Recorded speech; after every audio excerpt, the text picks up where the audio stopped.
Association రాష్ట్ర అధ్యక్షుడు కనకం కొమ్రెల్లి స్పష్టం చేశారు. హైదరాబాద్ సుందరయ్య విజ్ఞాన కేంద్రంలో ప్రభుత్వ పెన్షనర్ అసోసియేషన్ ఆధ్వర్యంలో సమావేశం నిర్వహించారు. ఈ సందర్భంగా వారు మాట్లాడుతూ హైదరాబాద్ గోపాస్పల్లిలో కాంగ్రెస్ ప్రభుత్వ హయాంలో ప్రభుత్వ పెన్షన్దారులకు స్థలాన్ని కేటాయించారని గుర్తు చేశారు.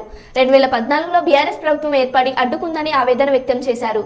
బీఆర్ఎస్ ప్రభుత్వ ధోరణితో విసిగించిపోయామని, ఎంపీ ఎన్నికల్లో ప్రభుత్వ పెన్షన్దారుల మద్దతు సీఎం రేవంత్ రెడ్డికి ఉంటుందని, కాంగ్రెస్ పార్టీని బలపరిచిన అభ్యర్థిని గెలిపించుకుంటున్నామని తేల్చి చెప్పారు. డెవలప్ చేసి 10 కోట్ల రూపాయల ఆనాటి గవర్నమెంట్ కు డెవలప్మెంట్ ఛార్జెస్ కట్టి లాటరీ ద్వారా ప్లాట్లు పంచుకుంటే ఎవరైతే సీనియర్స్ ఉన్నారో లాటరీ ద్వారా మాకు రాలేదని హైకోర్టులో కేసు వేసింది. ఆ కేసు వేసినందువలన మరి హైకోర్టు స్టే ఆర్డర్ ఇచ్చింది. ఎవరైతే ప్లాట్లు వచ్చినాయో లాటరీ ద్వారా వాళ్ళు ఎవరు ఇల్లు కన్స్ట్రక్షన్ చేయడానికి వీల్లేదని స్టే ఆర్డర్ ఇచ్చింది. ఆ స్టే ఆర్డర్ 2014 వరకు కొనసాగింది.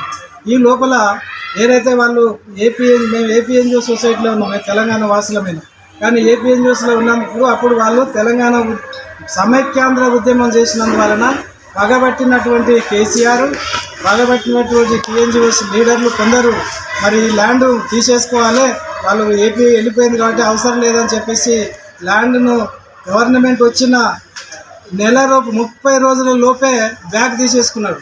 అంటే 2014 జూన్ 2వ తారీఖు అధికారం చేపడితే జూలై 2వ తారీఖు నాడు మరి బ్యాగ్ తీసుకోవడం జరిగింది. ఆనాటి మా సొసైటీ కార్యదర్శి వెంటనే హైకోర్టుకి వెళ్ళి మేము ఇల్లు కట్టుకోకపోవడం మెయిన్ కారణం, మాకు స్టే ఆర్డర్ ఉన్నది, హైకోర్టు కట్టొద్దని చెప్పింది కాబట్టి, ఒకవేళ ఇల్లు కడితే కంటెంప్ట్ ఆఫ్ కోర్టు అవుతుంది కాబట్టి కోర్టు ధిక్కరణ కేసు కింద మేము జైలుకు పోవాల్సి వస్తుంది కాబట్టి మేము కట్టుకోలేదు. కాబట్టి ఈరోజు గవర్నమెంట్ తీసుకున్న ల్యాండ్ తప్పు, వాళ్ళు తీసుకున్న తప్పుడు పద్ధతిలో తీసుకున్నారు, మా ల్యాండ్ మాకు కావాలని చెప్తే గవర్నమెంటు హైకోర్టు ఒక ఆర్డర్ ఇచ్చింది. మేము తుది తీర్పు ఇచ్చే వరకు మీరు ఎలాంటి థర్డ్ పార్టీకి కేటాయించవద్దు, అప్పటి వరకు యథాస్థితి కొనసాగించాలని చెప్పడం జరిగింది. ఇప్పటి వరకు యథాస్థితి కొనసాగుతున్నది. కానీ 2014 నుండి మరి 4 వారాల లోపల వేయాల్సిన కౌంటరు 10 సంవత్సరాలు గడిచినా కౌంటర్ వేయలేదు. ఒకవేళ కౌంటర్ వేసి ఉంటే మేము ఖచ్చితంగా గెలిచేవాళ్ళం, మాకు ఇండ్లు రెండోసారి చిన్నం వేసుకునే వాళ్ళం మా ఇంట్లోకి. కానీ కేసీఆర్ అంతేకాకుండా మేము 100 సార్లు ప్రయత్నం చేసిన ఈ ల్యాండ్ గురించి మాట్లాడిన మనిషి లేడు, మాకు ఆ గేట్ కాడి కూడా పోనివ్వలేదు. అక్రమంగా తీసుకున్న ల్యాండ్ను మళ్ళీ ఇవ్వడానికి ఇష్టం లేక మరి కేసీఆర్ మాకు మళ్ళీ దగ్గరికి కూడా రానివ్వలేదు, ఇంటర్వ్యూ లేదు.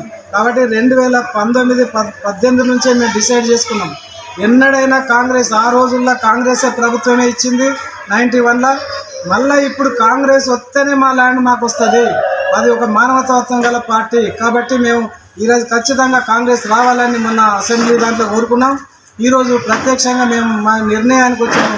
రేపు లోకసభ ఎలక్షన్లో ఖచ్చితంగా మా వాళ్ళందరూ కూడా కాంగ్రెస్కు ఓటేసి గెలిపించుకున్న తర్వాత మేము మరి ఇప్పుడు మా సీఎం దగ్గరికి పోయి మా ల్యాండ్ మేము సాధించుకుంటాం. మేము నవంబర్ కల్లా మేము ఇల్లు నిర్మించుకుంటాం.